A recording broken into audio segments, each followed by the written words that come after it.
Hi வணக்கம், நான் உங்க ஜெயந்தாரா. என்ன பாக்குறீங்க? கையில என்னவா? Snacks, person. இந்த ப்ராடக்ட் பத்தி தான் உங்கள்கிட்ட பேச வந்தேன். உங்களுக்கு வேணுமா? சாப்பிடணும் ஆசையா இருக்கா? வேணும்னா கமெண்ட் பாக்ஸ்ல நீங்க மெசேஜ் பண்ணுங்க. இதோட பிரைஸ், வெயிட், எல்லா டீடைல்ஸ் தரேன். யார்கிட்ட நீங்க பேசணும் அவங்க போன் நம்பரும் நான் தரேன். நான் இது 20 பேக்கெட் வாங்கினேன். எனக்கு 2, மிச்சது என் ஃப்ரெண்ட்ஸ்க்கு.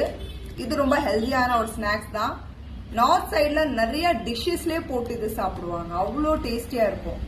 ஸோ எனக்கு நீங்க சப்போர்ட் பண்ணுவீங்க நம்புறேன். அதே மாதிரி உங்களுக்கு கண்டிப்பா இது பிடிக்கும் நான் நம்புறேன். ஏன்னா இது ஒரு சாப்பிட்டே இருக்கலாம் அந்த மாதிரி ஒரு இது. ஸோ நான் மட்டும் சாப்பிட்டா டேஸ்ட் பண்ணக்கூடாது, நீங்களும் டேஸ்ட் பண்ணக்காக தான் இந்த வீடியோவே போட்டேன். ஸோ நான் உங்களுக்காக வெயிட் பண்றேன் கமெண்ட் பாக்ஸ்ல.